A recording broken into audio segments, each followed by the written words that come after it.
동요란 어린아이들의 동심을 지켜주기 위해 만들어진 노래를 말합니다. 따라 부르기 쉽고 은근히 중독성이 있기 때문에 남녀노소 할 것 없이 좋아하고 유치원에서 아이들에게 가르쳐주기도 합니다. 하지만 이런 동요가 소름 돋는 가사를 가지고 있다면 여러분들은 어떠시겠습니까?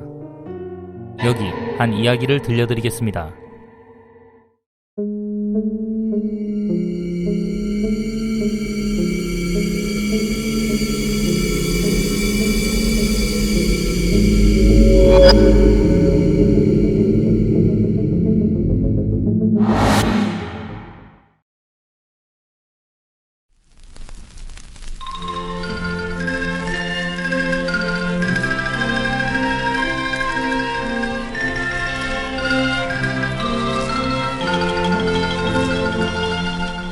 엄마가 섬그늘에 굴 따러 가면 아기가 혼자 남아 집을 보다가 바다가 불러주는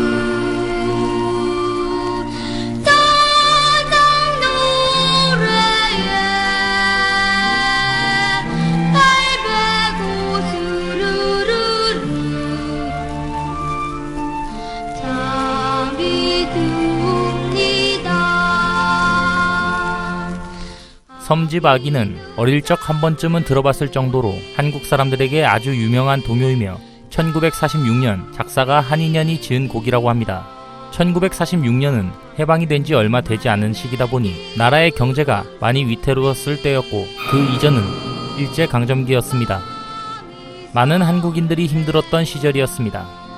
그 시기의 시대상을 참고해서 섬집 아기의 가사를 곰곰이 생각해 본다면 생각 외로 섬뜩한 느낌을 받게 됩니다.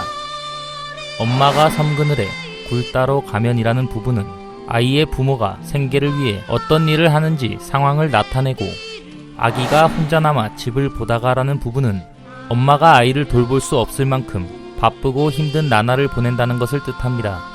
팔 베고 스르르 잠이 듭니다는 아기는 혼자 팔을 베고 잘 수 없으므로 귀신의 팔이 아이를 저승으로 데려간다는 것을 암시합니다. 1절만으로 이렇게까지 해석하는 것이 과잉 해석이 아닌가라고 생각할 수도 있겠지만 2절을 듣게 된다면 결코 과한 해석이 아니라는 것을 알 수가 있을 것입니다. 갈매기 울음소리 맘이 설레어라는 부분은 아이가 죽은 것을 확인한 갈매기 떼가 아이에게 달려든 것을 은유하고 다 못한 굴바구니를 머리에 이고 급히 달려오는 엄마의 모습은 아기의 죽음을 직감했기 때문이라고 합니다. 생계 때문에 아이를 돌보지 못하고 고생만 하는 어머니의 힘든 모습과 결국에는 아이가 죽게 되는 비극을 묘사했다는 것을 알 수 있습니다.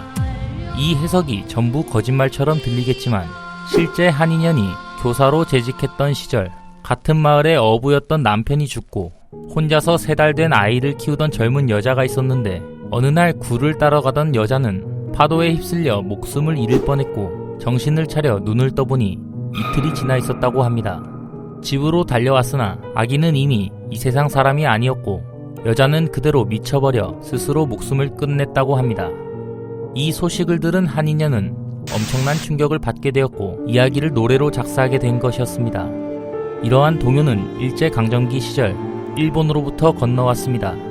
암울한 식민지 시대와 한국 전쟁을 겪었던 조상들이 아이들에게만큼이라도 꿈과 희망을 심어주고자 동요를 만들었습니다. 하지만 시대가 암울했다 보니 어두운 분위기의 동요가 만들어졌고 섬집 아기와 같은 동요가 만들어진 것이 아닐까 싶습니다. 반면 한인현이 어촌에서 교사를 한 적이 없고 한인현이 실제로 이 이야기를 들어 노래를 만든 것이 아니라는 주장이 있습니다. 죽은 아이를 위해 만들어진 섬집 아기, 아이가 실제로 죽은 이야기로 만들어진 동요인 것인지가 궁금해집니다. 여러분들은 어떻게 생각하십니까? 지금까지 윤호아씨였습니다. 감사합니다.